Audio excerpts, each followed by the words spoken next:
अस्सलाम वालेकुम फ्रेंड्स, कैसे हैं आप सब लोग। आज भी मेरे पास आपके लिए बहुत ही ज़बरदस्त रेसिपी है जिसका नाम है कोरियन स्ट्रीट टोस्ट। तो चलें let's start the video.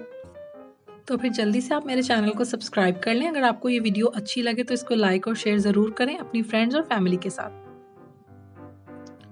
Korean street toast बनाने के लिए हमें जो चीज़ें चाहिए वो मैं आपको बता देती हूँ। सबसे पहले हमें चाहिए होगी स्प्रिंग अनियन 2 टेबल स्पून, बारीक बारीक काट लें। इसके साथ 3 से 4 टेबल स्पून बंद गोभी बारीक कटी हुई, 3 टेबलस्पून गाजर, इसको भी ग्रेट कर लें आप, 3 टेबलस्पून कुकिंग ऑयल, 1 टीस्पून चीनी, हाफ टी स्पून काली मिर्च और हाफ टी स्पून नमक। नमक आप इसको और कम भी कर सकते हैं,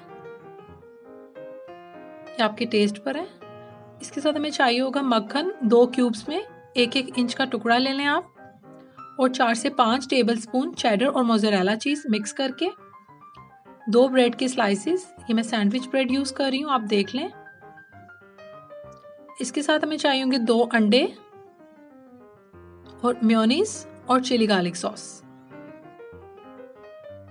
तो चलें हम इसको स्टार्ट करते हैं। सबसे पहले हम इन 2 अंडों में ये तीनों वेजिटेबल्स डाल देंगे, यानी बंद गोभी, गाजर और स्प्रिंग अनियन।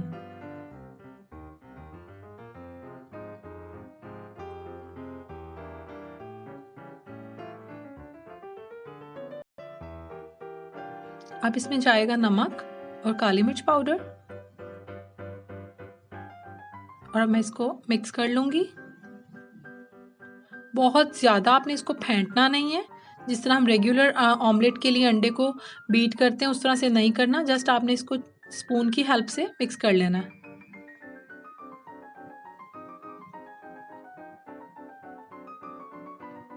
फ्रेंड्स, ये कोरिया की बहुत फेमस डिश है, बहुत फेमस ये सैंडविचेस बनते हैं कोरियन, तो आपको ये बहुत पसंद आएंगे, और ये बड़ी ऑथेंटिक रेसिपी है कोरिया की, का टेस्ट भी बहुत ज़बरदस्त है।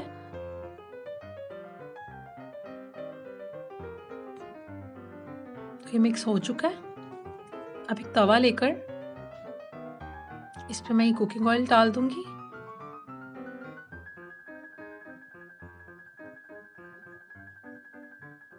अब अच्छी तरह से तवे पर फैला लें। जैसे ही गर्म होगा तो हम ये अंडे इसमें शामिल कर देंगे।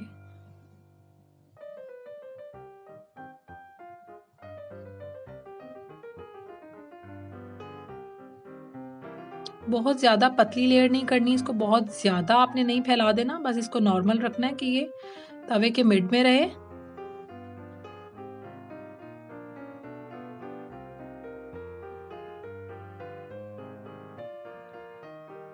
कोशिश करें कि तवा नॉनस्टिक होना चाहिए ताकि इस पे चिपके ना।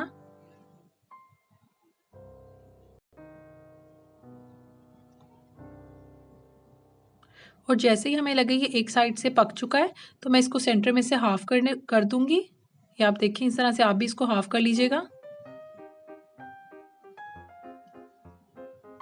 2 हिस्सों में इसको डिवाइड करके इसको बारी बारी पलट लेंगे ताकि दूसरी साइड से भी पक जाए।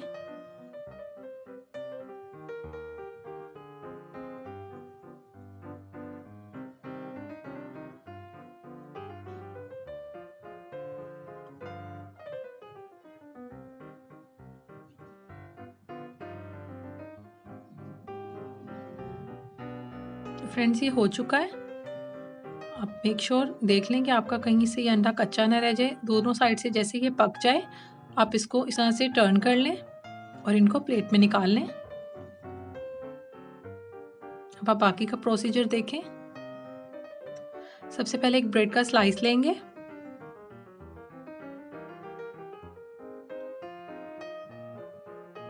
और इसके ऊपर ये चीनी जो हमने रखी हुई है अपने पास, इसको थोड़ा सा मैं से स्प्रिंकल कर दूंगी। ये स्टेप आपने स्किप बिल्कुल भी नहीं करना, क्योंकि इस टोस्ट की, इस रेसिपी की जान है ये चीनी, और कोरियन इसमें लाजमी चीनी डालते हैं। अगर आप इसको मिस करेंगे तो आप वो टेस्ट कभी भी नहीं आपको मिलेगा, टेस्ट वो वाला जो कि इसका होना चाहिए। तो अंडा रखने के बाद दोबारा से इसके ऊपर चीनी स्प्रिंकल करनी है। आप इसकी देख लें क्वांटिटी मैं कितनी डाल रही हूँ। जस्ट आपने 1-2 पिंच लेकर इसके ऊपर ऐसे स्प्रिंकल कर देने हैं।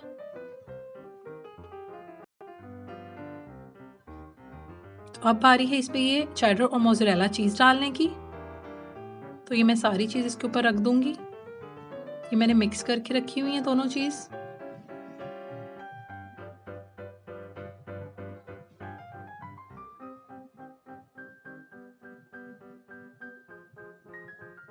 तो अब ये जो बाकी का अंडा था हमारे पास, ये भी मैंने इसके ऊपर रख दिया है।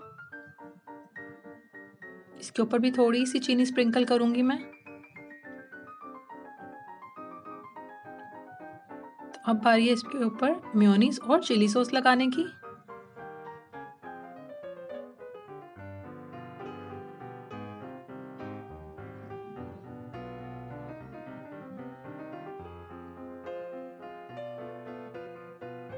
ये देखिए ज़बरदस्ती इसके ऊपर सॉस भी लग गई है। तो अब मैं दूसरे स्लाइसेस को कवर कर देती हूँ। इसको थोड़ा सा ऐसे पुश करके दबा दें। आप देखें ये अभी कितना प्यारा लग रहा है। अब इसका बाकी का आप काम देखें कि हमने क्या करना है कि मक्खन का एक क्यूब लेकर तवे पर रख के इसको मेल्ट कर लेना है।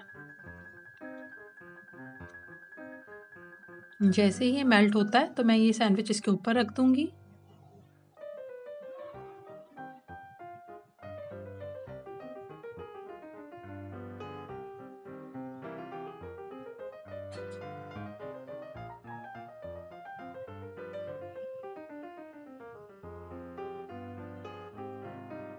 इस तरह से आपने मक्खन को फैला लेना है तवे पर।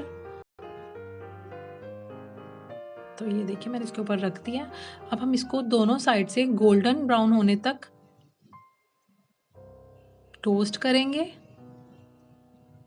बहुत ज़्यादा तेज़ आंच आपने नहीं करनी वरना ये जल जाएगा। इसको एक साइड से गोल्डन करने के बाद पलट लेना है, बिल्कुल एग्जैक्ट इसी तरह जिस तरह से मक्खन लगाया था अभी पहले स्लाइस के लिए हमने। तो मैंने दूसरी तरफ भी एक क्यूब लेकर मक्खन का उसको मेल्ट किया और इसको पलट लिया। जैसे ही हमारा सैंडविच दोनों तरफ से गोल्डन हो जाएगा तो हम इसको निकाल लेंगे और सेंटर में से काट लेंगे। इसको चिली सॉस के साथ सर्व करेंगे। ये आप देखें कितना चीज़ी, कितना यमी लग रहा है। ये बहुत ही मज़े का सैंडविच है। आई होप कि ये आपको पसंद आएगा और इस रेसिपी को आप घर में ज़रूर ट्राई कीजिएगा। आई होप कि आपको बहुत बहुत अच्छी लगेगी ये रेसिपी। बहुत ईजी रेसिपी है ये। इंशाल्लाह एक नई रेसिपी के साथ आपको मिलूंगी। तब तक के लिए खुदा हाफिज़।